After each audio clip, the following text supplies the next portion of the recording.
So let's start formally. Good evening. I'm Dibyesh, Professor Dibyesh Anand. I'm from University of Westminster, which is the university that's hosting hosting the event today. As some of you are new here or not so new, you'd see there's so many cameras, which does imply they're here for someone important, and that's not me, right? But anyway, so I wanted to give you a brief introduction to our university, the center that's hosting this talk, and then, of course, the speaker. So University of Westminster is very committed on supporting research knowledge exchange that makes an impact on communities, talking about issues of social justice. That's a broader thing which we have. And within that, we have got Center for the Study of Democracy. So the director of the center, some of you might know her, Dr. Nitasha Kaul. She sends her regards. She could not be here, but she sent a regard and, of course, wanted me to welcome you and others on her behalf. The center is a center which has been there since 1989. We have explored all aspects of democracy, the theory, the practice. We looked at theories of democracy in different parts of the world, but there's a very strong emphasis, again, on engaging with the communities. And that's important because many universities will talk about things, they'll write about it, they'll produce books and articles, but they'll never engage with communities directly.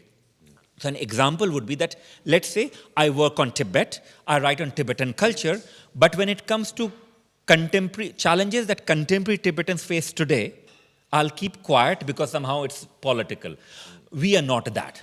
And you can guess the fact that we are doing this kind of it tells you that very clearly. We do not shy away from difficult conversations, because the whole purpose of education and universities is to provide space for frank conversation on different issues. We have hosted different issues on Tibet for last 15 years, and I have done that. I'm one who works on it. We have hosted the delegations from China. We have had Tibetans who are officials in China coming and speaking in this very room. We have had the previous Sikyong, Dr. Lobsang Sangye, coming and speaking to my students. But of course, we have had His Holiness Dalai Lama, who was here. We have that, and on that, I'm very honored and privileged to have Sikyong Penpa Tsering. You may not remember, but I have met you in 2007. Oh, you remember. Oh, good. So at least I'm not that forgettable. Because you are unique. Oh, no, and this is before a major protest in Tibet in 2008. December 2007 is when I started wanting to engage with Tibetans. I was writing about them, but not engaging. It was through a particular organization, FNVA, I think, and I was put in touch with TPPRC. Yes. And we had that discussion, and I remember being so, I have to say, taken aback, but also so impressed with what you were doing at Tibetan Parliamentary Policy Research Center. What you were doing there, that you were creating a space where Tibetans, non-Tibetans, they could come together to have a conversation. That's how I saw it.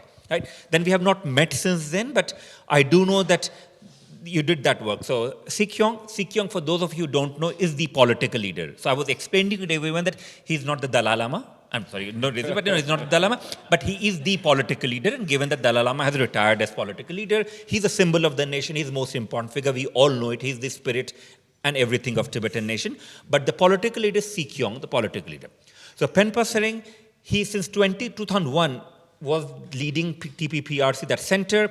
He has been a parliamentarian for more than one term. He was a speaker for 2 terms. He was representing government in exile, which is also called Central Tibetan Administration, in Washington for a year. And since 2021, so that's almost 2 years, he has been the political leader, the elected political leader. Again, for Tibetans, you know what that means. But for non-Tibetans, just imagine.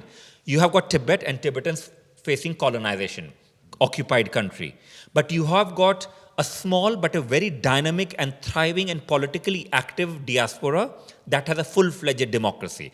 So on that note, and he symbolizes that democracy. Thank you so much for giving us time. Thank you.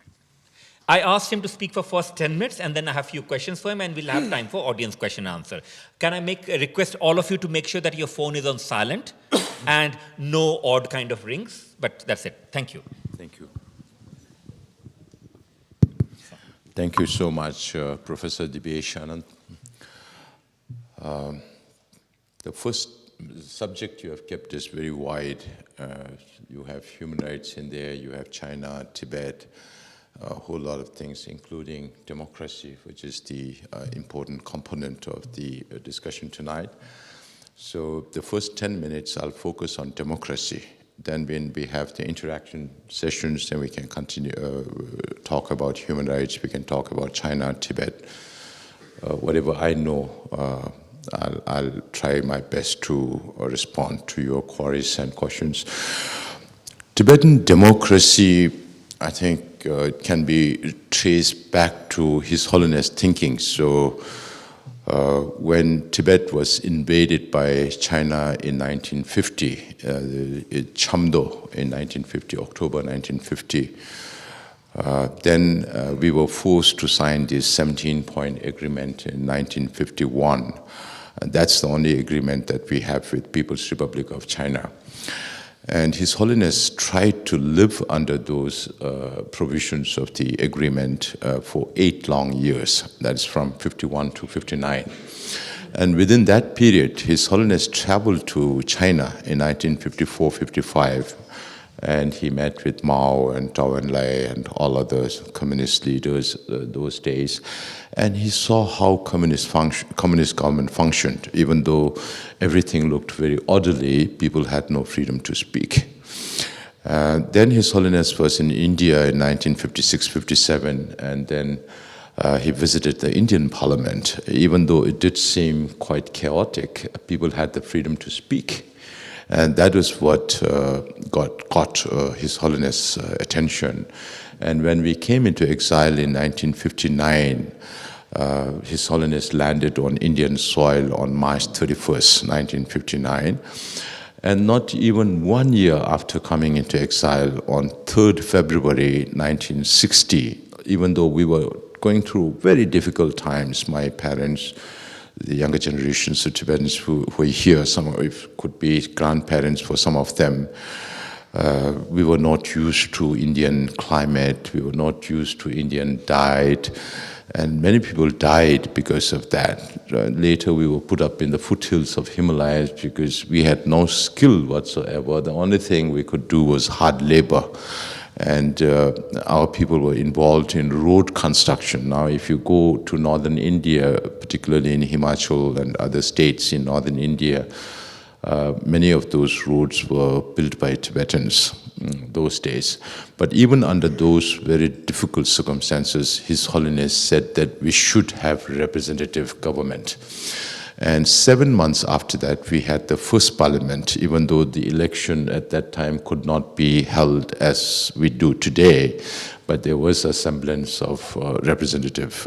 And the reason why His Holiness went for provincial and religious traditional representatives is because His Holiness wanted to reinforce the national identity of all the 3 provinces together. That is Central Tibet, Usang, Amdo, Kham, because they are varied historical backgrounds. And this is the first time after coming into exile since the 7th to 9th century that His Holiness created a national identity of all the Tibetans in of all the 3 provinces together. So we had our first parliament in 1960, 2nd of September. So even now we celebrate 2nd of September as Democracy Day. And His Holiness was, I consider him a true democrat at heart. So he worked on developing a constitution for future Tibet. There was a draft constitution in 1961, 62, and they referred to experts, and again, His Holiness consulted with many other Tibetans and came out with this future constitution for future Tibet. And this was promulgated in 1963 on March 10th. And since then, we have been following that future constitution and working on that from 1960 to 1990. For the first 30 years, we had to, particularly His Holiness, had to face a lot of challenges because our people had no idea what democracy meant. We didn't know anything about democratic organs and accountability and answerability and all that. So for the first 6 years, the parliament could not be convened as a parliament. The parliamentarians were even put up with the administration to gain experience. So only in 1966 we had a proper office for the parliamentarians. And since then, they try to frame laws as much as possible in accordance with the situation of those days. Then eventually, of course, for the first 30 years, the number of members of parliament were also, the minimum was 12, and the maximum was 17. There was also a period when there were reservation for women in the parliament, and when there was reservation, it went up to 17. When there was no reservation, it came down to 13, 14, and sometimes His Holiness nominates a direct candidate, and if that happens, then it becomes 13, then 12 least. So between 1960 to 1990, we had these 12 to 17 parliamentarians, and all the ministers used to be appointed by His Holiness because we never took the responsibility on all those issues. Then in 1990, just few years before 1990, His Holiness started talking about more changes. And by 1990, he dissolved both the parliament and the cabinet and held a special meeting in May 1990, representing all people from all walks of life, including people who have just started coming out from Tibet. And some of the agenda were whether we should have a bicameral house or not. We are still unicameral. Whether we should have a prime ministerial post or not, whether we should have a political party or not, whether we should increase the number of members or not. So these were some of the issues that were discussed during this special meeting, and we could not agree on all others except increasing the number from 13 at that time to 46 members. So the representation also comes from the 3 provinces of Tibet. So we still don't have territorial constituencies as you have here in UK. If we do not consider Europe as a territorial constituency. And we are also represented through the Buddhist, the religious traditions. So one religion, which is the pre-Buddhist religion called Pon, they elect 2 members. And then the other 4 Buddhist traditions, they elect 2 members. So 10 members. And each of the province, irrespective of the number of electorate, elect 10 members each. Because as you can see from the Tibetan map, the border between central Tibet and India is more than 3,600 kilometers. And because of the proximity of the border, more Tibetans could come from central Tibet and less so from Kham, and still less from Amdo, which is farthest away from India.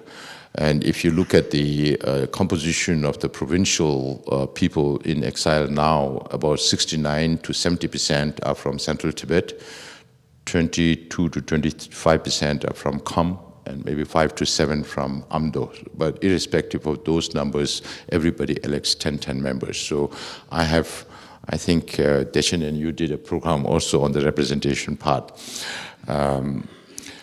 Maybe this we can discuss during the question and answer session. So in 1991, we had 46 members, 2 from Europe at that time, and 1 from North America, because there were more Tibetans in Europe those days. Now you have more Tibetans in North America.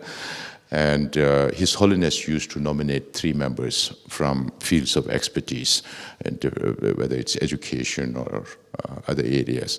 So it was 46 till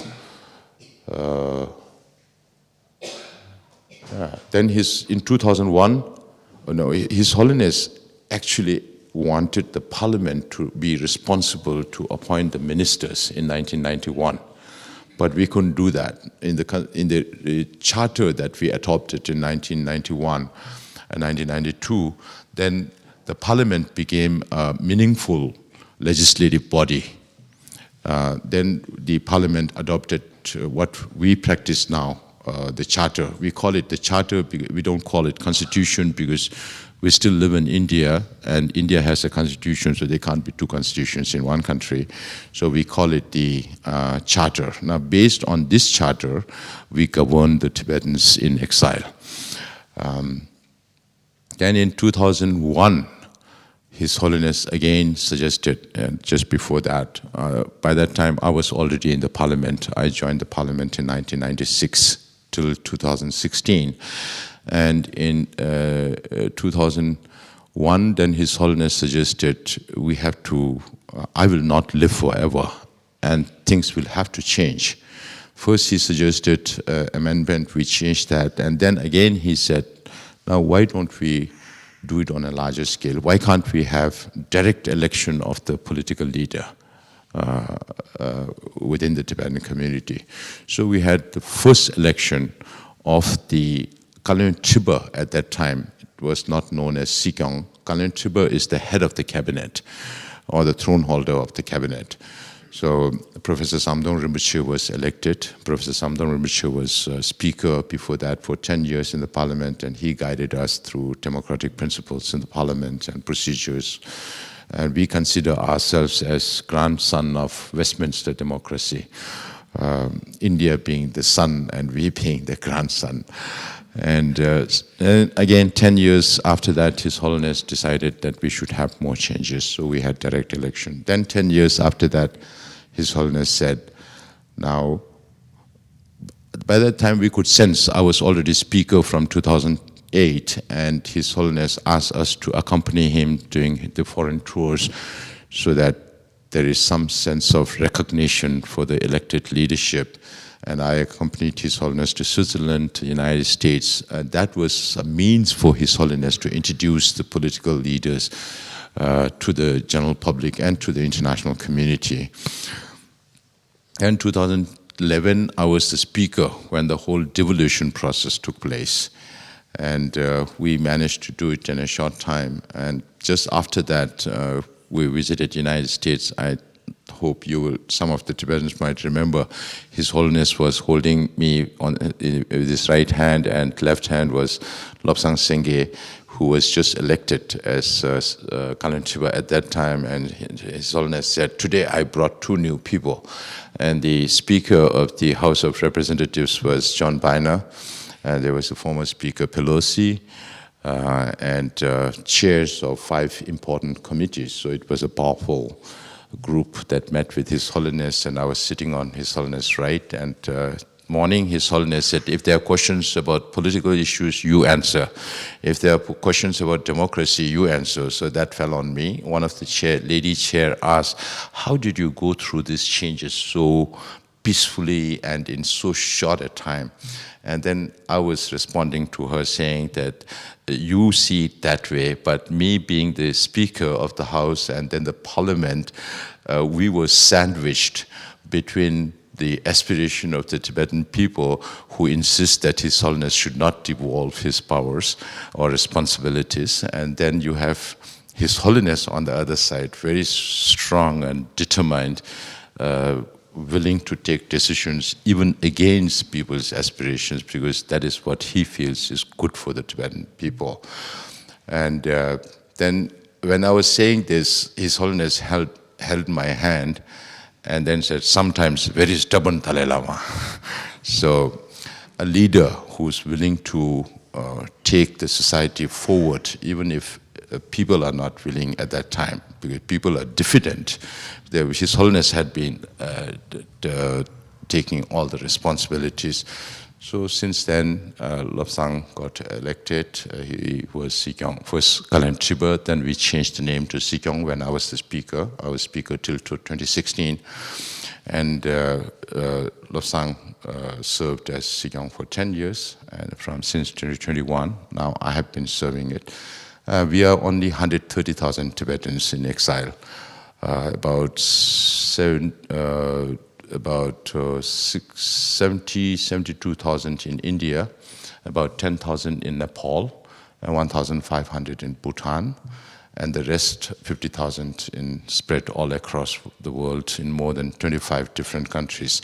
So if you have to stand for my position, then you have to, if you have the resources and the time, you have to campaign in more than 25 different countries and so many locations in India, Nepal, and Bhutan. But fortunately for me, during the last election, it was pandemic.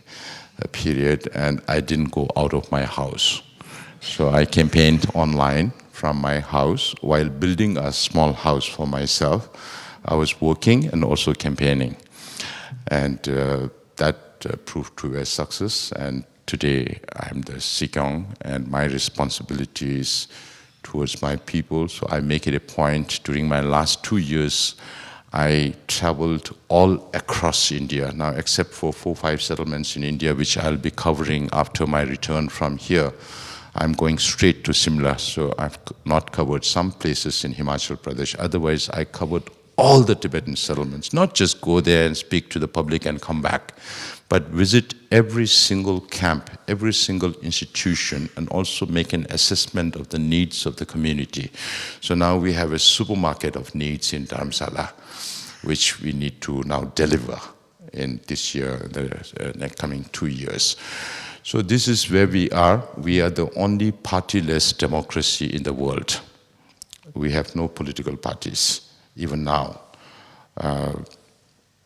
Acharya Vinoba Bhave, one famous philosopher of India, has spoken or written about partyless democracy, but there's no practicing partyless democracy. It's only us.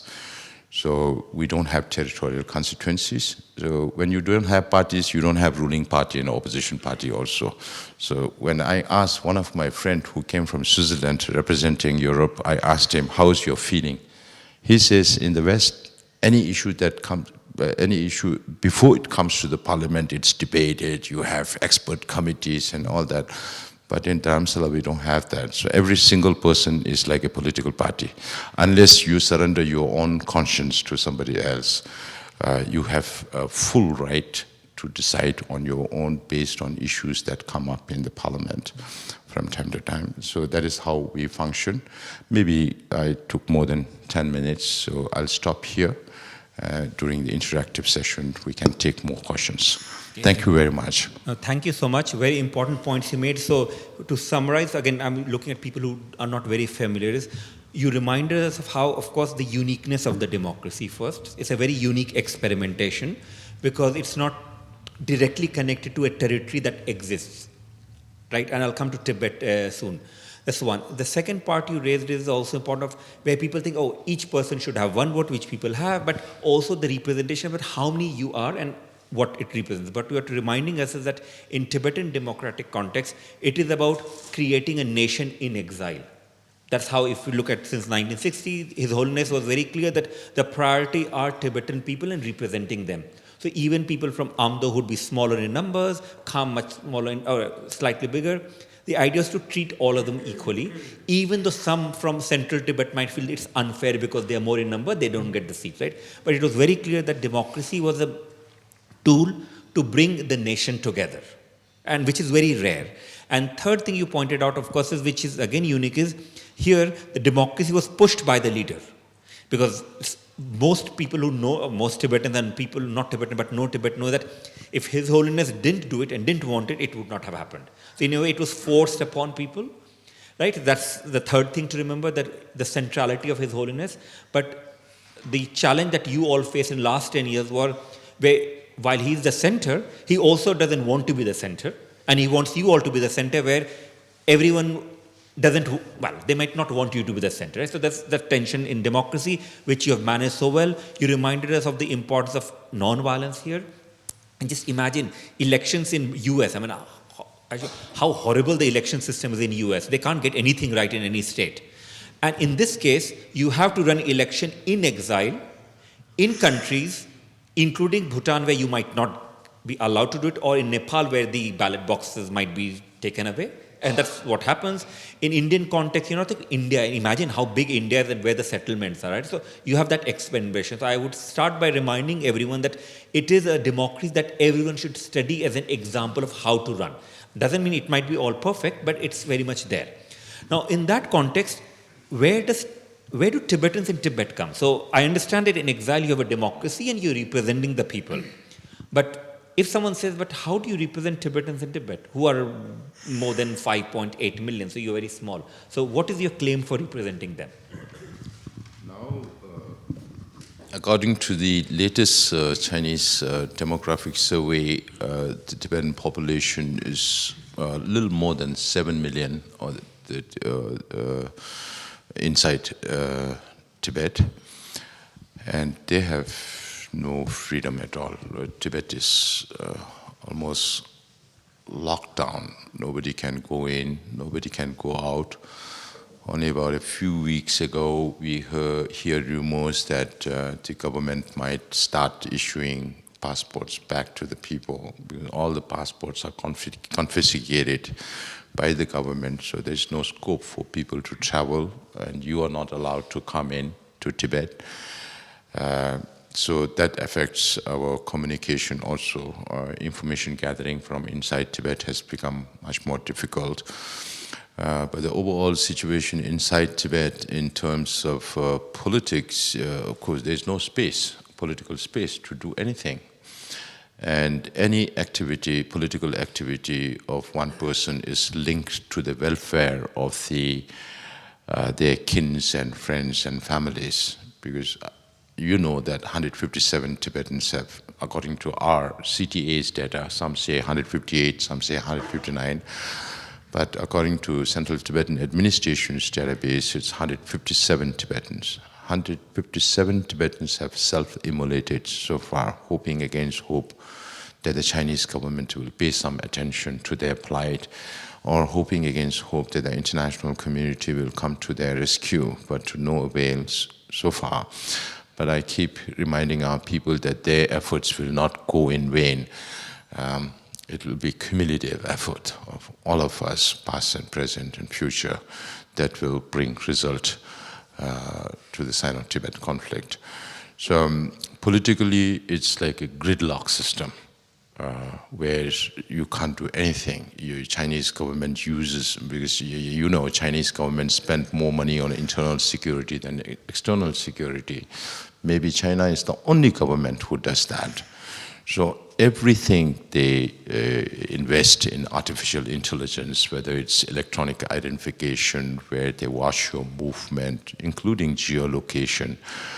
And lately now we have been hearing reports. In fact, those things have been happening since 2010, 2013 in different parts of Tibet, but we hear it only now about DNA profiling of the Tibetans. And some people ask us, what do the Chinese government do with all this DNA profiling? The worst case scenario is Chinese scientists has managed to change DNA. So if they change DNA of all the 7 million Tibetans, another 20, 30 years down the line, they can claim that there was never ever a Tibetan race. I don't know whether it'll go to that level or not, but now we hear about iris scanning of people. So all these are aimed at control, control, control, and more control, and less and less and less freedom for people, including movement. This is the political angle to this. And then with the identity of the Tibetan, particularly to do with language. Now, UN special rapporteurs have come out with a report on the colonial-style boarding schools, where more than 1 million Tibetan students are now put in boarding schools from the age of 6 to 18, according to Tibet Action Institute's report.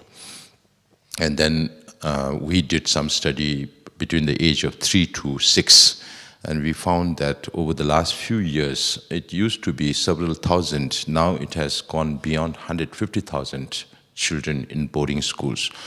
Now, when these kids come home, they are all withdrawn. They don't speak the Tibetan language. They speak only Chinese.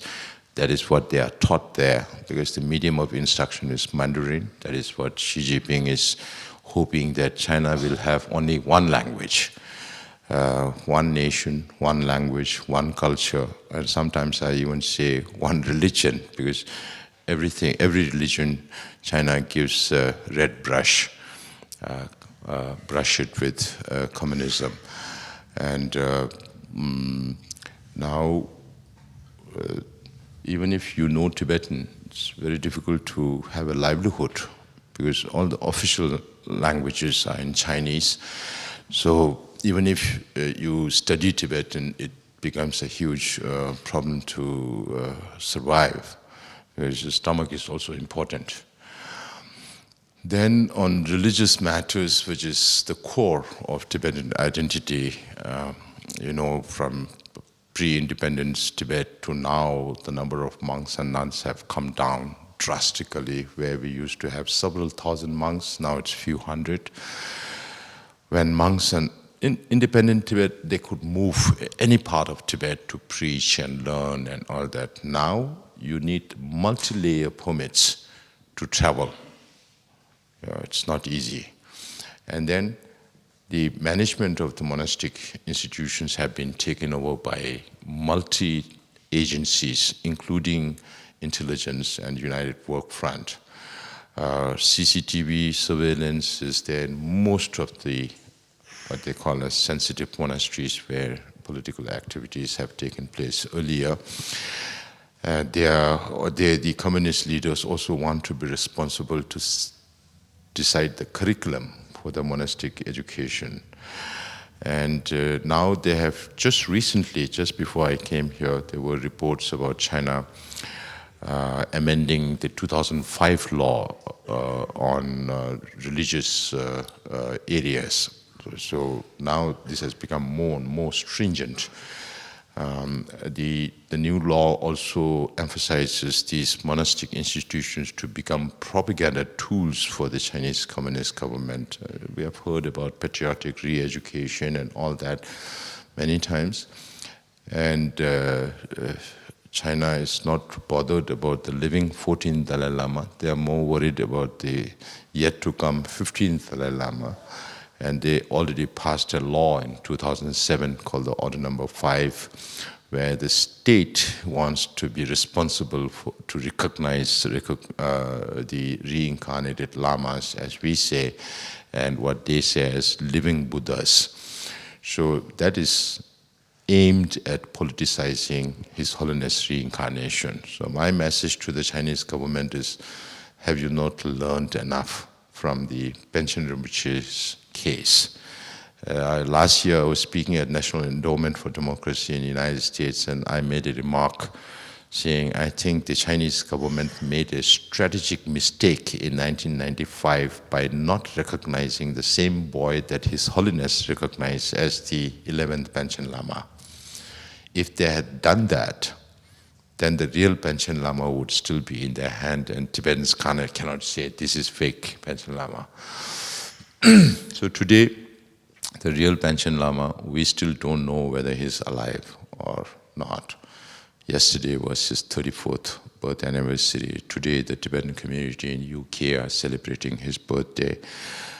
Actually, it should be celebration, but we still live in agony as to whether he's alive or not. So Tibetans inside Tibet does not recognize the Chinese selected Panchen Lama. So when Chinese pension goes to Tibet, government has to pay money initially for people to go and listen to him. Now it's only communist officials who are sent to listen to him just to show a semblance of public approval of Chinese selected Panchen Lama.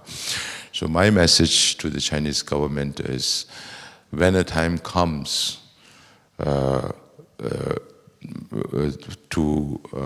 reincarnation, for the 15th Dalai Lama, when that time comes, if Chinese select one and Tibetans select one, then I ask the Chinese government, do you want a lifelong headache or not? This is not just one incident where you can repress or suppress and clean up and do away with. If you have two Dalai Lamas, one by China and one by the Tibetans, then they will have a lifelong headache. Is this something that they really want or not? This is something for the Chinese government to think. So reflecting on Professor Dibyesh's thinking on the exiled Tibetans now inside Tibet, and this is the direness of situation inside Tibet.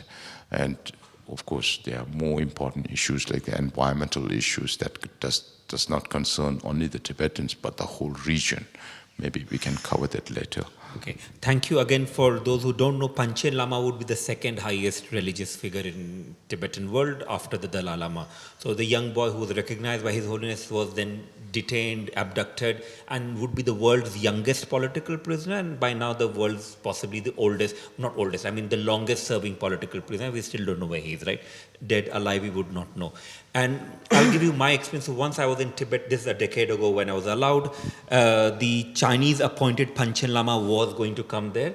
So I was with, by the way, officials, because you can't travel without officials, especially when you know. So I was always controlled, and I never wrote about it. I've never written about it, because if I write, then they will be in trouble, including officials who are from China, right? What I noticed was when the Panchen Lama was supposed to come, the Chinese appointed Panchen Lama, most Tibetans left. And they didn't want to stay.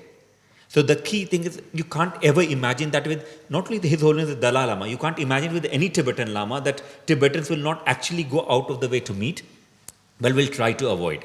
So I noticed that essentially when there was news, and they all left other than the officials. That's there. Now the colonial style boarding school, for you, remember, is, you think boarding school, people have gone on boarding school. I have been in boarding school. Yes, it can be oppressive, but it can be fun, whatever, right? It depends on you. There's a difference between the boarding school where your parents can choose for you, and colonial style boarding school that Tibetans are experiencing. The Tibetan one is like the Canadian one for the for indigenous population. One where the schooling is not to educate you. School is essentially to transform and destroy your culture to make you into what the state wants. So here we are talking of indigenous rights being denied.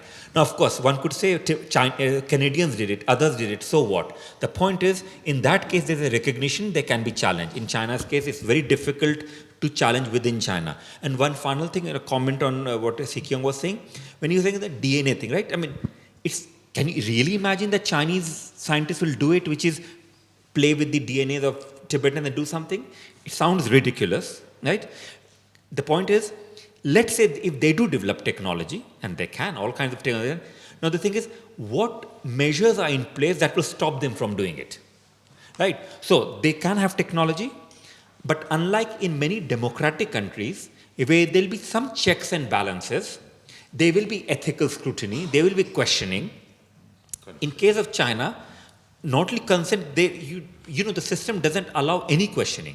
So if the Chinese government wants, it can do it. So that's the difference. So just bear that in mind. It's not only about, it might sound ridiculous, can it happen, not. It's a fantasy, it's a nightmare. My only suggestion is that don't think of what is happening, or think of what the system can allow. And in case of China, the system can allow any change to take place without any challenge from Tibetans or for Chinese people themselves. Because China is an authoritarian system which is authoritarian even for Chinese people. So even if Chinese scientists and Chinese scholars or Chinese civil society will say, look, what is happening in Tibet is not right, we should recognize them as equal, etc., they have no space to do it. Right? That's a big difference you have to understand between colonial system, which is China in Tibet, and elsewhere. Now, another question which is related to it. So I understand that all kind of oppression, human rights denial, lack of freedom in Chinese occupied Tibet. That's clear. But how does, I know His Holiness has said something, so I would like your view on it. Basically, the Dalai Lama often says that the ultimate decision about Tibet's future has to be decided by Tibetans in Tibet. Right? Now, how does democracy in exile actually try to represent voices of Tibet, given that Tibetans are largely under colonization and therefore they can't express? So what are the mechanisms through which you can try to get their voice out?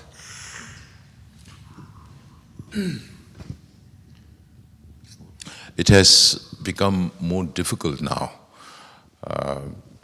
Till the late 80s, there were not too many Tibetans who came out of Tibet. If you remember, His Holiness started thinking about the middle way approach way back in 1973 when the... Can you explain middle way for people who might not know a bit? Yeah, we can discuss more about that, but let me start from there. 1973 onwards, he started thinking about a middle way. That was during the throes of cultural revolution, 1966 to 1976. It was at the height of cultural revolution where everything was being destroyed. Everything old was destroyed. In the whole of China, more so in Tibet. So I think His Holiness must have also gone through the same emotions, whether the Tibetan identity will remain at all or not. So that's why he started thinking about the middle way. And then Deng Xiaoping said something to the effect that we can discuss about anything other than independence. So since then, we sent several fact-finding delegations into Tibet in the early 80s, when there were a little more liberal-minded Chinese leaders like Deng Xiaoping, Hu Yaobang. Then that also, when Hu Jintao became party secretary in Tibet, then he imposed the martial law, and then it worsened and worsened and worsened. So, where were we? I was going somewhere. I said, how do you represent voices? Represent the Tibet. So now in the late 80s, some Tibetans started coming out into exile. Then the early 90s, then more Tibetans started coming out. Till 2008, we used to receive between 2,500 to 3,000 Tibetans every year. And many of them are small children, below 10 years of age, many of them. And they are left behind in India to study for education, not knowing whether they will ever meet their families again or not. So this has been going on. In 2008, there was large-scale demonstration all over Tibet, participated by people from all walks of life. And since then, China started curbing on Tibetan movement, put more pressure on Nepalese government, and they realized that people cannot travel on their own illegally over the Himalayas without a guide, so they removed all the guides from Lhasa. So without guides, it's almost impossible to come out on your own without, So those things have been happening. And when there were movement of people from inside Tibet and then traders also going into Tibet, the information flow was much better than what it is now. Since 2008, the number of Tibetans coming into exile have been coming down. In 2020, just a year before I took over Sikyong's job, only 5 people had managed to come out. 2021, only 10 people managed to come out. 2022, only 4 people managed to come out. And 2023, this year, so far, we received only 11 people. 3 monks, 2 kids, and the rest are. So that also affects our communication. So the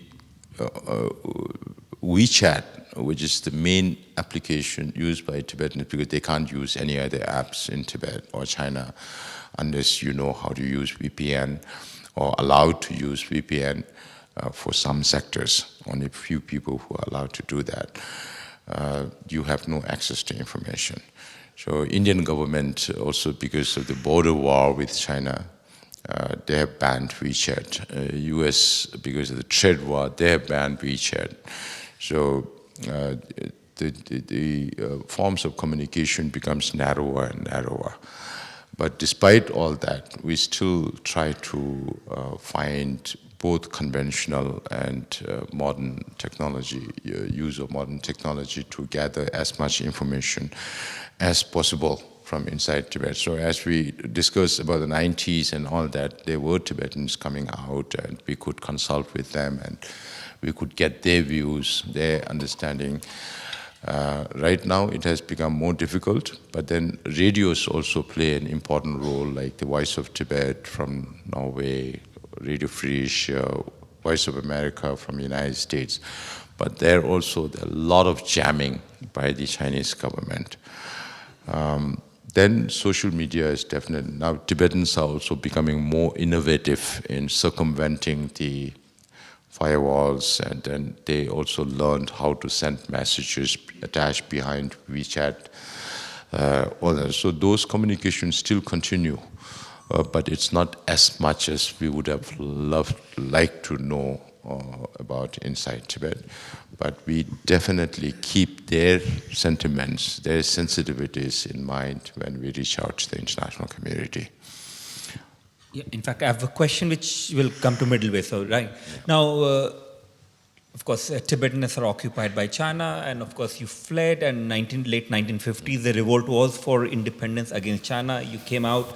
Now, of course, Dalai Lama, for various reasons, pragmatic and looking at other reasons, decided that it should be middle way. So not full independence, which is Rangzen, and not being part of China, complete colonization, but middle way, which is genuine autonomy. So like he uses the language genuine autonomy. Now, but from my understanding is genuine autonomy, middle way is a political demand / political strategy / political vision. Now, given that His Holiness has retired as a political leader and shifted responsibility on to you all as a democracy, why would CTA and you all, I mean, why would you stick to middle way given that now His Holiness wants you to take responsibility? So is there a rethinking going on middle way given that in any case China has not responded at all to middle way? Not yet. There are not much demands about revision of that. If there are more demands, then it's a democratic setup. There are mechanisms in place how we should proceed with that, whether we should have a referendum or not. Again, if we go back to 1959, after His Holiness came to India, he declared that wherever His Holiness and his cabinet is where the Tibetan government is. And few days later, the Indian government sent a representative saying that we don't recognize government in exile. So if India does not recognize, which is the closest to us, then it's very difficult to convince other governments. So from what I know, His Holiness said that since that time, he didn't insist on other governments to accept Tibetan government in exile. Similar is the case here in UK. We have our historical ties with United Kingdom under the British Empire. We had, I think, more than 100 years of association with British India. And more particularly after young husband expedition into Tibet in 1904 and signing of the agreement, the 13th Dalai Lama having to flee to Mongolia and China, 1914 Shimla Agreement, and all that. So again, going back to 70s, 60s and 70s, we were going through very, very difficult time. I think His Holiness is always a very pragmatic person, very practical person. So he looked at the situation internationally where there's no recognition of independent Tibet from any country. If you talk about independence, then all doors get shut. Maybe there are individual members of parliament, individual politicians who support independence for Tibet. But that does not galvanize into an international effort in gaining independence for Tibet. So really keeping these realities and the international realities and the reality within Tibet, His Holiness went for the middle way. But there was no specification of what middle way meant from 1973 till 1987. So His Holiness, for the first time, came out with his 5-point peace plan addressed to the US Human Rights Caucus. At that time, we had very few friends in the Senate and the House. But that was the beginning of the formulation of the middle way. And then in 1988, His Holiness expanded on the 5th point, which deals with negotiation. And then in 1989, there was a possibility of a dialogue, but that also dissipated very soon. Then His Holiness wanted to seek a recourse on what the Tibetan people think about the future course of action. And then we wanted to go through a process of referendum, but before the referendum, there was a public opinion, and majority of the Tibetans said that we will abide by whatever His Holiness decides, depending on the situation inside China, in Tibet, and internationally. Then His Holiness reiterated that he will continue with the middle way approach, and still continue to do that. So middle way can take different forms. It's the genuine autonomy is not necessarily a political term in political science. Even autonomy, definition of autonomy in international law it varies, because every autonomous state in this world are different in its forms, and the competencies that the autonomous states have and the central governments have, I think it all depends on what kind of negotiation takes place and who has the upper hand during the negotiations. So even for Tibet also, what form of autonomy, we talk about degrees of autonomy, it cannot be measured on a scale. It has to be based on what are the competencies that the central government has and what the autonomous state has. So here, right now, during my Sikyongship, I'm just talking about avoiding extreme polarities. One polarity is the independent Tibet. The other polarity is the present situation under communist China right now. So we have to find a middle way, essentially addressing the Tibetan people's right to speak their language, to preserve and promote their religion, to preserve their culture, the Buddhist culture, the peaceful culture, the compassionate culture, and Tibetan people's way of life, and also the right for ourselves to protect our environment, which is not only important for Tibet, as I mentioned before. A couple quick before I open it to audience. Now, in terms of given the situation in Tibet, which is quite dire, China being very powerful, despite what you say, and then of course the, let's say, lack of support for any strong solution or push from international community, where do you get hope from? From the Buddhist thinking that nothing is permanent. Everything is impermanent. Western psychologists also say that change is the only constant. So China will also have to change. Of course, everybody says that China is very powerful militarily, politically, but economically. So, but how much ever I try to analyze, I spend a lot of time studying China, read a lot of news that comes out, and also watch the situation. But I find China very insecure today, maybe more insecure than they have ever been. So under Xi Jinping, not more than, of course, that convention was there, but reinforced more during Xi Jinping's time that not more than 3 Politburo members can meet together without the express permission of the president, which means that they are afraid of internal coup. Then under Xi Jinping, in the last 3-4 years, he has been transferring all the generals. He doesn't let them stay in one place to make sure that the generals does not build better relations with the cadres.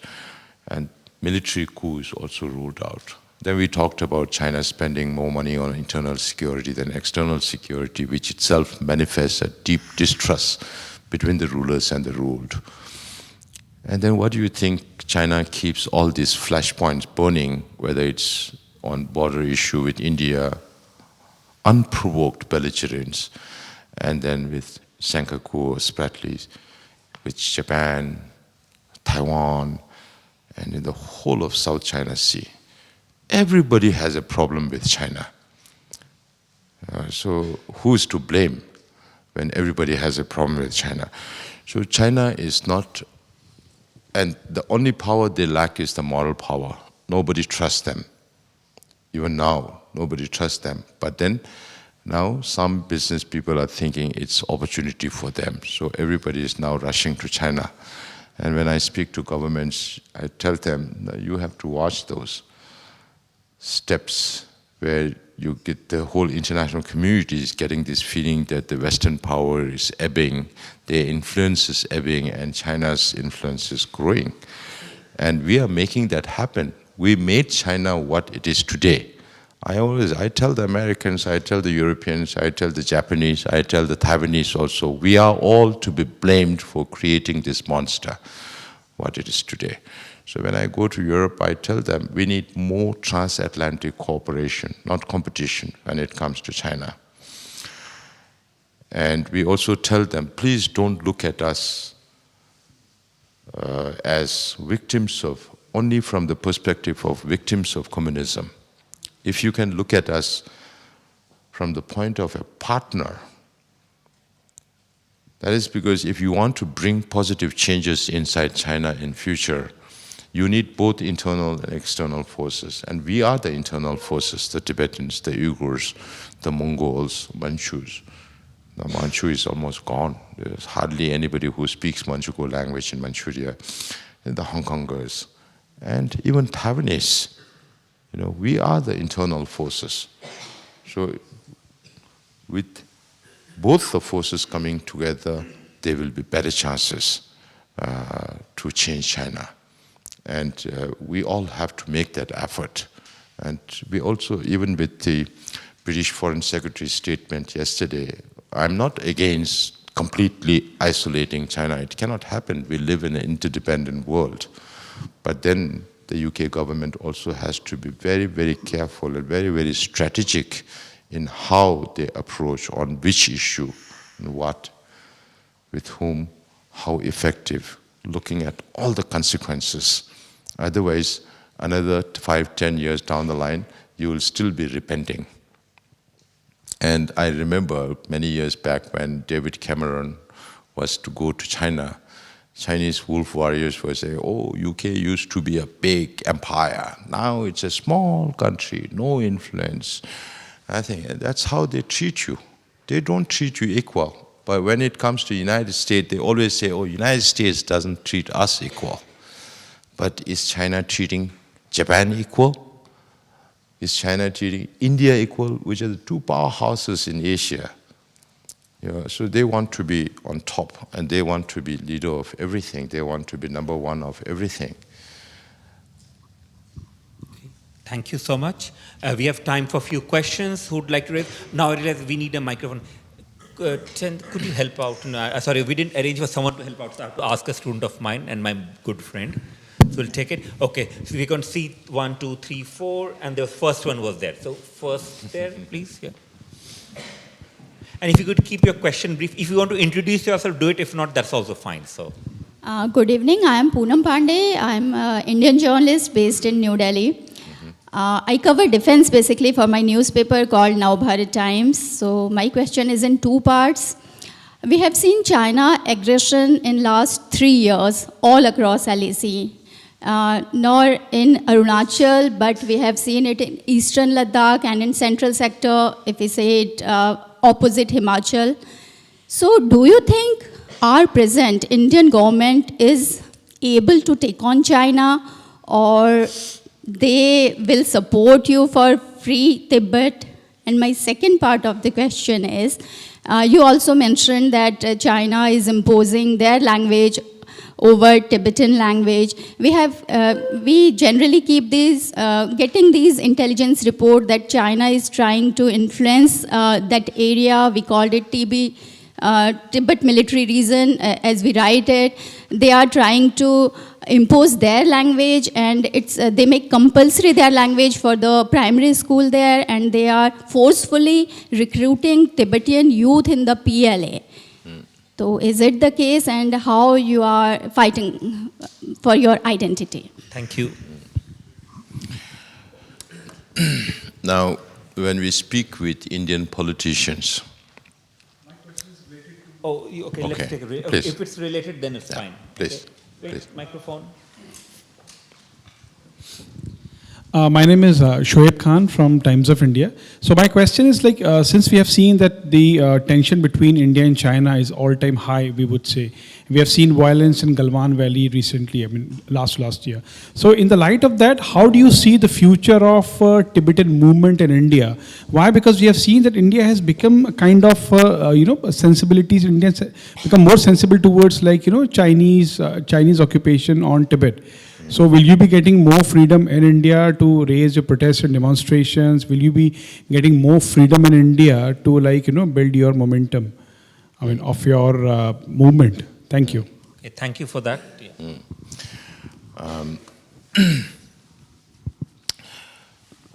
Now, when I was starting with that, when we talk with Indian politicians, of course, many politicians say we support independent Tibet. And also among the general public also, they support independence for Tibet. But now how do they translate into a government action? If we don't have support from the government, public opinion alone is not enough. And government's views might also change according to changing circumstances and changing realities. And in different circles also, there may be different interests advocating different positions. I don't want to go into detail of all those. But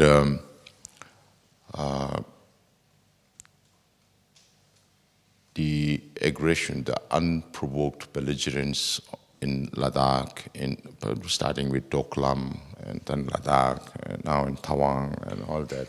This has been happening for many years, actually. We know about incursions, we know about fights, all that, but those were not publicized those days.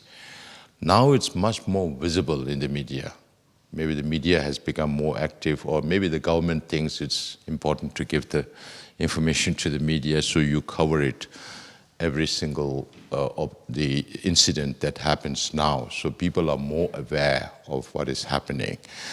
But otherwise, this has been going on, maybe not to the extent of killing each other and having physical fights on the border. So Indian government's position has also become much more stronger. So as of now, if there is no disengagement from all quarters, not just one or two areas, then there will be no normalization of relations. So that position, I think, is very valuable, because I have always said that if you know China, China will respect only strength. If you stand up to your position, to your values, then only China will respect you. If you don't stand up for your values, I even use this phrase which some may not like, if you want to be the pony, China will keep riding you. So you decide whether UK or India or whoever it is, whether you want to be the pony and China be the rider, or you want to work on equal terms. That is necessary. Now, we can also see reflections of Indian government's administration's response to us from different means, you know, when we organize protest demonstration, or whether they give us permit on time or not. All these are reflective of how government of India responds to the needs of the Tibetan community. And we can say right now, we enjoy a very transparent and close relationship with the government of India. I never hide anything from the government. We have had the best humanitarian support from the government of India. But when it comes to the expression of Indian government's policy towards China, His Holiness, when he used to be asked this question, he always said, when it comes to China, India is overcautious. Now I say maybe it's time to remove the over, but still cautious, because it's a long border. And you always have to face the reality, just like the Japanese have to face the maritime border with China, or Taiwan with China. So I cannot say for sure that Indian government would support free Tibet, which means, I don't know what you mean by that, but if you're talking about independent Tibet, maybe difficult. But in the minds and hearts of the Indian people, they like to support that. And we consider ourselves as an extension of Indian culture. We are not an extension of Chinese culture. Many people think that since Tibet is occupied by China, Tibetan language also must have something to do with Chinese language, which is not so. Tibetan language was derived from Indian script, the Gupta and the Brahmi script, in 7th century. We sent the King Sonzai Gampo sent his minister to study Tibetan language. And even now, if I read the Tibetan alphabets, you will find it very similar with the present-day Hindi alphabet. In Hindi is ka kha kha ga nga. In Tibetan is ka kha kha nga. Cha cha cha nya. Ta ta ta na. Pa pa pa ma. Very simple, similar with Hindi.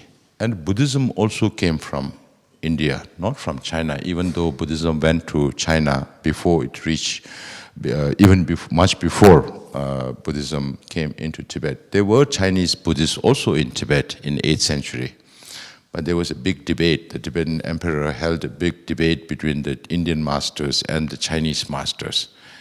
And the Indian masters won, and we adopted Buddhism from India directly, not from China.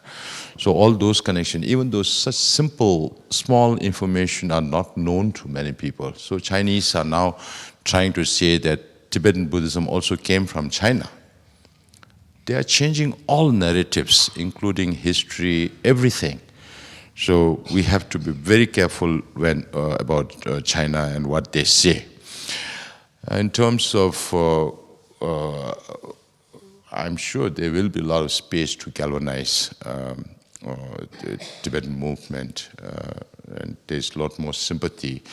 And in my last 2 years, I have been traveling around India. I've been meeting with political leaders locally, and I've been meeting with Tibet support groups. Now, what I find very encouraging is that now more and more intellectuals are joining the Tibetan movement.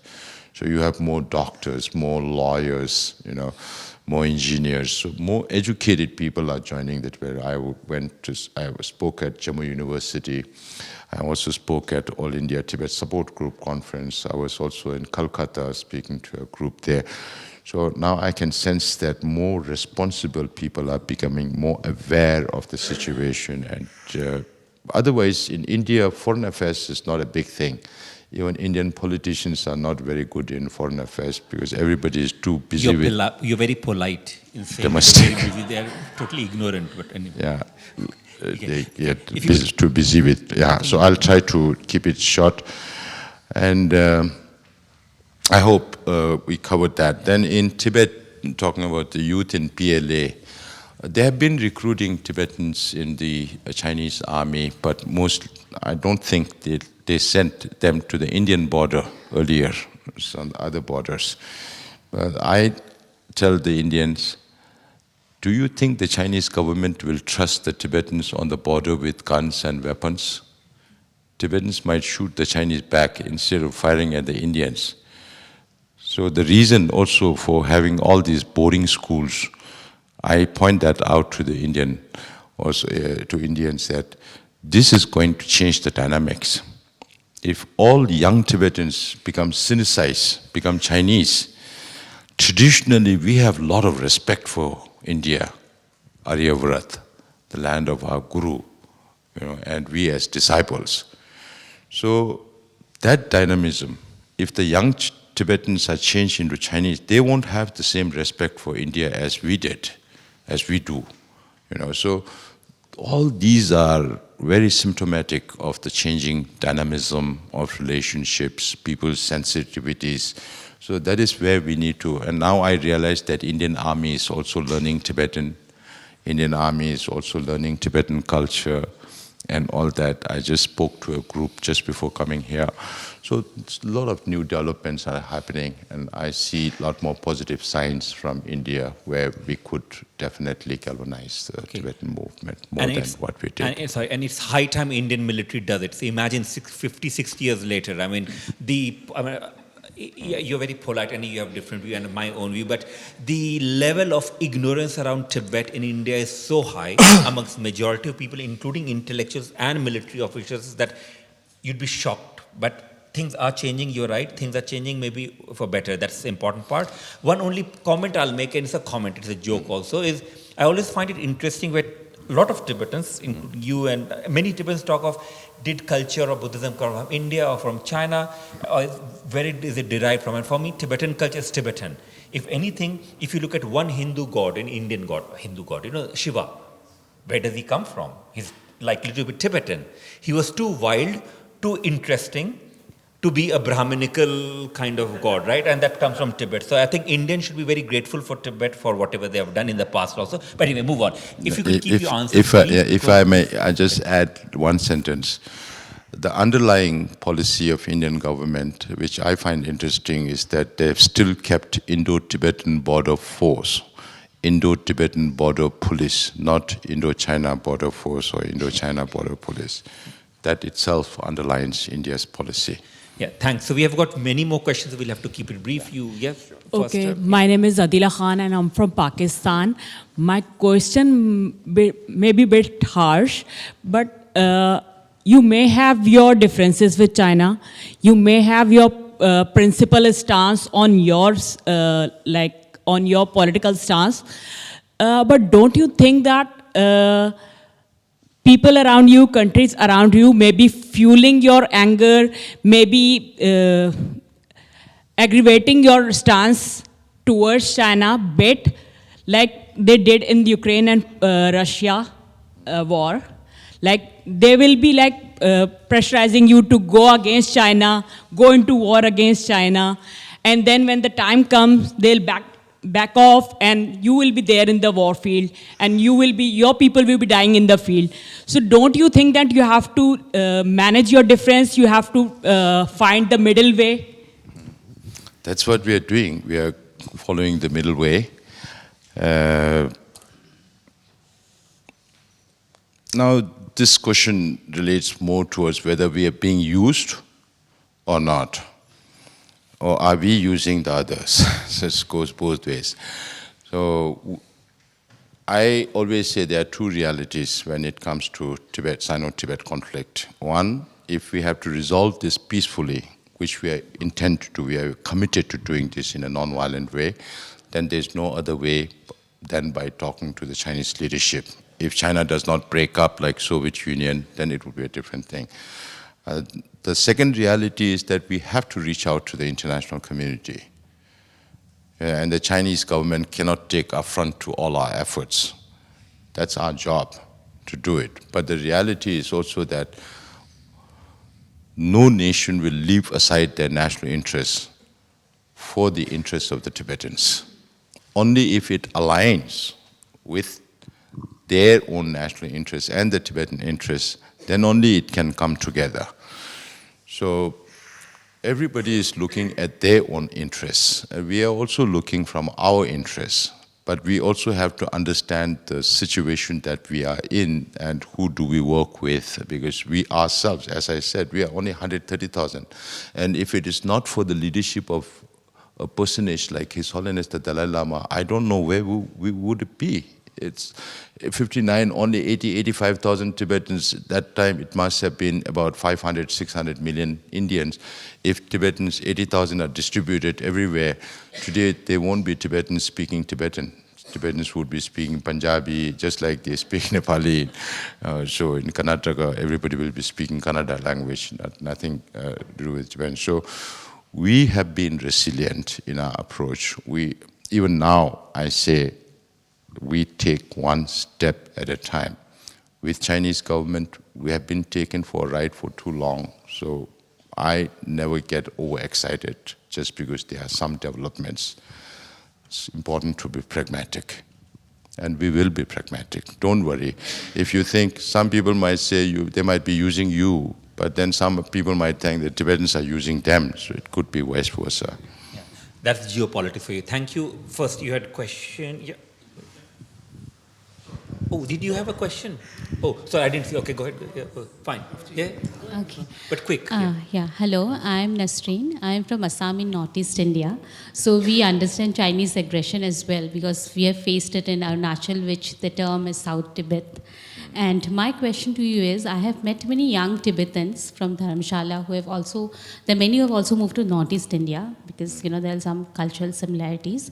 So how do you keep the myth of the homeland alive? Because some of them, have lost touch with some of their roots. I'm not saying that lost it all.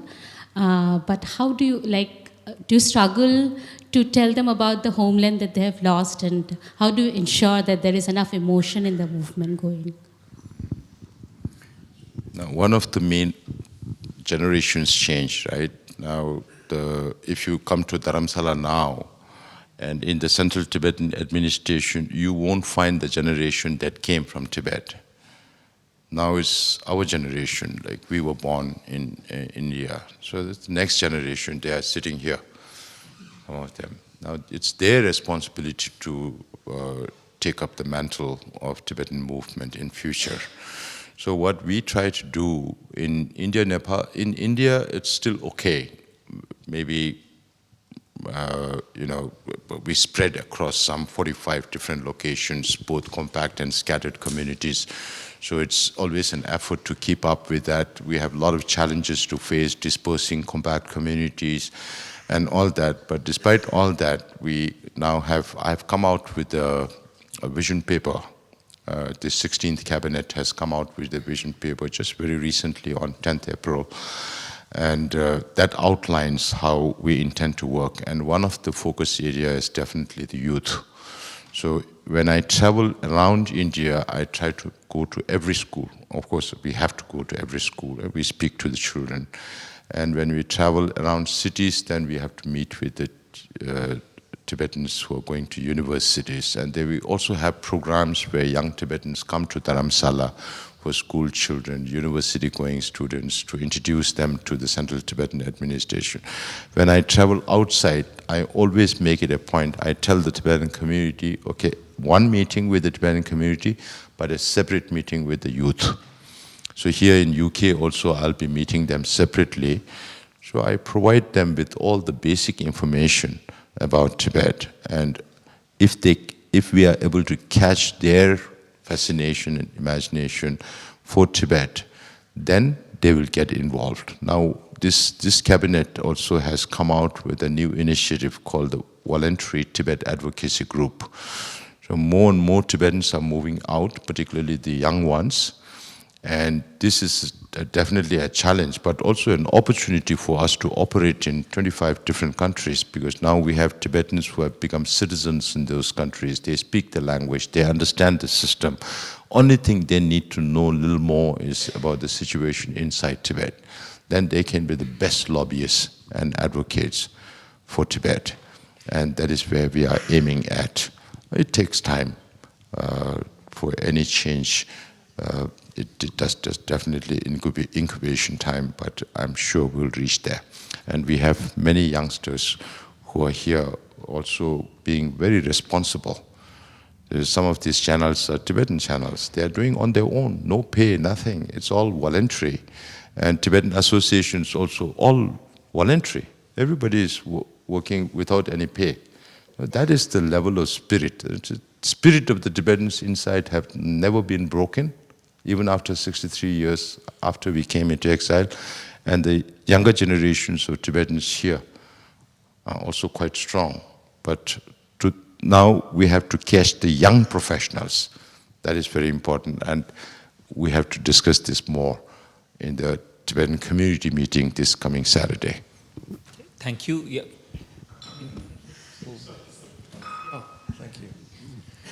First, I'd just like to, from the floor, extend a very warm welcome to you, Sikyong, to the UK and to this meeting. And also a big thank you to Professor Dibyesh for organising.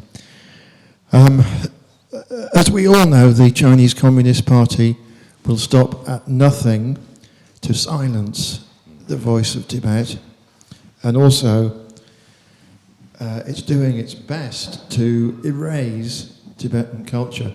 So firstly, is the Tibetan government in exile seriously concerned that within 1 or 2 generations, Tibetan culture will become extinct within the area controlled by China at the moment?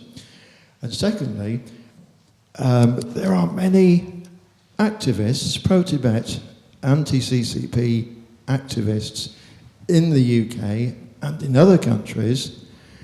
What does the Tibetan government in exile, what would the Tibetan government in exile like activists outside of Dharamsala and outside of Tibet to do to best help the Tibetan cause? There is this danger, as we discussed about the boarding schools also, colonial-style boarding schools. Now, if every Tibetan changes into Chinese, then the Tibetan culture also goes away with it. That is the objective of the Chinese government, and there's a real danger that Tibetan culture may be completely erased within Tibet. But then we have been fortunate with the leadership of His Holiness. And also, we always try to look at the brighter side of things. When things go wrong, we say, okay, we lost our country, but the world gained the Dalai Lama. So that's another way of looking at it. So there is real danger of extinction inside Tibet, but what we have done in exile is exemplary, because we have managed to re-establish most of the monasteries inside Tibet. In South India, where I was born and some of us come from, we still have monasteries with 5,000, 6,000 monks and nuns. Even though we are refugees, we support 27,000, 28,000 monks and nuns from the Himalayan region, whether it's Indians or Bhutanese or the Nepalese. We are very proud of that. And it's the monastic, we are not, the CTA is not supporting the monastic institutions for their sustenance. They are surviving on their own. If we have to support all the monasteries, we won't have enough money to do that. So in exile, we have managed to preserve our culture, our religion, and our way of life through the compact communities. And those are also being threatened because of the dispersal of the compact communities. So we are coming out with ways. Now all my mind is geared towards how do we turn the challenges into opportunities. So when we came in, one challenge was the dispersal of the compact communities. The other challenge was the number of Tibetans who came over from Tibet in the last 30, 40 years and who owns nothing to call their own. So we are now planning to move them into the bigger clusters where we can preserve, and we should be prepared for another 30, 40, 50 years down the line, even if we have to struggle for that long. So every community has a saying, hope for the best, prepare for the worst.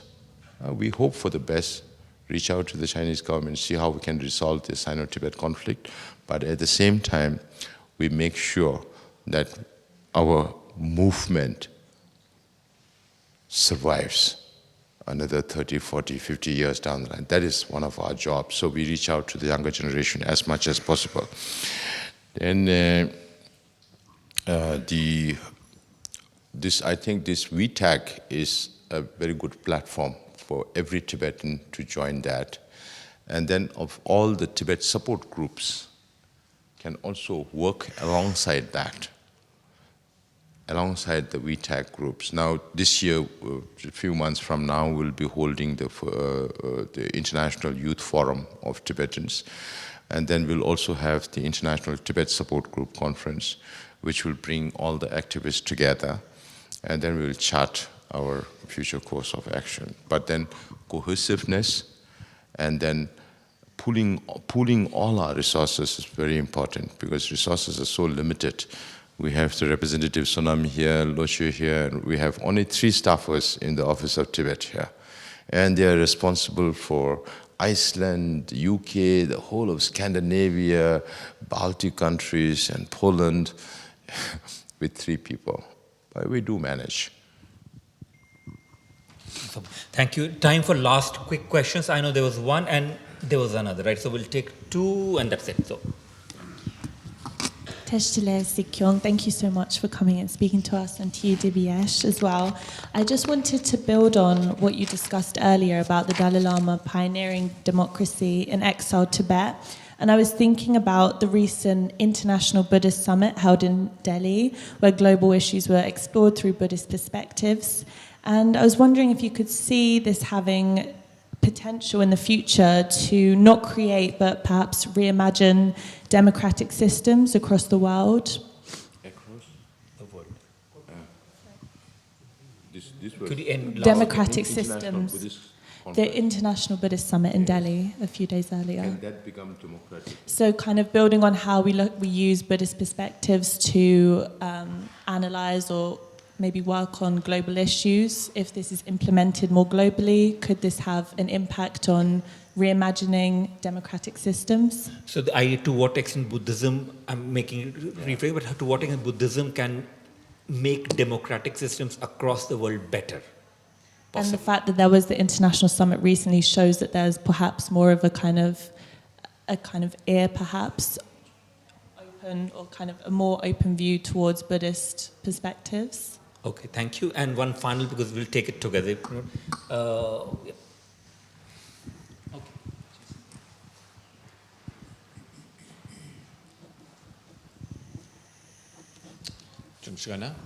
You mentioned earlier about the DNA collection. As a political body, what's the CTA's stance on Western organizations such as Thermo Fisher Scientific, who we know the equipment's being used to collect DNA in Tibet? Has the CTA entered into any dialogue with Western organizations that are complicit in the oppression of Tibetans inside Tibet? Because obviously, as a political body, you've got a lot more power than an activist group does. Thank you. So if you could answer whatever you can answer, and then any concluding remarks, please. Maybe I didn't get the whole essence of your question, but when His Holiness devolved his responsibilities in 2011, he was asked this question: is this the beginning of division of church and state? And is it a good thing? But His Holiness always said, politicians, if guided by spiritual values, is the best thing. So religion or spirituality need not necessarily be painted black and, not in harmony with politics. Now, in my case also, every time I think from a Buddhist perspective. So even in the parliament, I say it's my retreat time, because parliament is quite chaotic, but I keep my calm through Buddhist practice. So I practice my meditation there, because meditation is nothing but concentration. So you have to listen, and you have to answer also. So that is there. And then you practice compassion when people speak loudly or out of turn or whatever. And also forgiveness and all that. So if you are guided by spiritual values, it's good for politics also. In democracy also, if leaders are not just guided by immediate gains or 5-year term, and then you always look for just 2 hours ago we were discussing about promises being made during the election, and after winning the election, promises are gone. That might last for 5 years. After 5 years, again you have to go back to the public. Then can you keep lying to the public all the time? Those are very short-term gains. So you should be looking for long-term gains, which spirituality can guide. So even now, some people tell me, oh, you should do this, this will help in your next election. I say, please don't tell me this. Then my whole motivation changes. If my motivation is only to win the next election, then I'm not serving my people well. If I serve my people well with all the integrity, then people will think, people will make a judgment by themselves. I don't have to insist on people that this is what we do or not do. People will realize by themselves, for themselves, what leaders are doing. So I hope that answers a little bit of, and that can be applied globally to anybody who wants to follow that. The individual organizations have been campaigning against companies who are involved in assisting the Chinese government with supplies of equipments on matters that involves control of the population.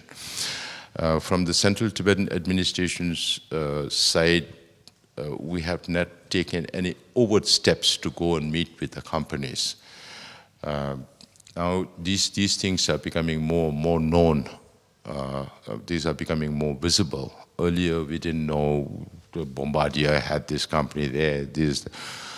South African gold mining companies were operating inside Tibet. So these are becoming more visible, and then activists at every level, they are taking on their own, and I think it has this effect. And people also have to be now become more morally responsible. Business also need to be more morally responsible. So otherwise, you provide them everything, and tomorrow they are firing back at you. So this is how it works, and we should understand the reality. And if all of us understand the oneness of humanity, then this problem won't be there. Till we don't realize the oneness of humanity, then there will always be differences. There will always be interests, your own personal interests, or your company's interests, or your country's interests. Don't bother about all others' interests. In Europe also, only when freedom knocked on Ukraine, Europe woke up. Do you really have to wait for some incident to happen to you to make this better world a better world? I don't think so. It has to be a continuous effort. And we all have to work towards that. Thank you. Yeah. Thank you. And so before Dibyesh concludes, I want to thank Dibyesh for organizing this, and the university also for providing such an open platform to discuss about anything, whether it's in favor or against. It doesn't matter, but I think discussions are very, very essential to get your ideas across, whether you're able to convince others or not, but at least people know what you think and how you intend to move. And I really want to thank the university and Dibyesh for providing us this platform to speak, and all the online listeners and watchers, hopefully listening to our story. Hopefully you will also join the cause. You will also extend your support to the Tibetans, not just only to the Tibetans, but there's so many underprivileged, so many people suffering in this world. We are all in the same boat, and we share the same sorrow. So thank you very much again. No, again, thank you. So, of course, I'll thank the main people. I have to thank Leon, Theo, and his colleague there, because they recorded everything. Thank you so much. And people who arranged for catering who are not around, my colleagues and my students who turned up, Office of Tibet for giving us the opportunity. Well, and I did want to thank you again, because I can understand you'll have competing pressures on your time. It would not be easy, and you have to keep talking. And that's why I asked you, where does your hope come from? But the two things which you raised, which I want to end with for everyone here, is one is about nothing lasts forever. And I always said empires never survive beyond certain points. So while China might be very strong imperial power, who knows when it will transform and become decolonized. That's one hope. But second thing which you mentioned, which all of us should take into account, is the oneness of humanity. That if someone is suffering from pain, it's not my affair. I can say it easily. But that's not how what human beings function. So Tibetan cause is more than cause of Tibetan people themselves. It is a cause of all those who are suffering from all forms of injustices and unfreedoms in contemporary world. And what we can learn from you and your movement here is that we need to survive first and foremost. Then, and that's important, and Tibetans have managed that. Next is how we can flourish, and then we advocate, which is what the stage is. And one day, you will get what you want, going back to Tibet, homeland, and not be in exile forever. Thank you so much on that note. Thank you.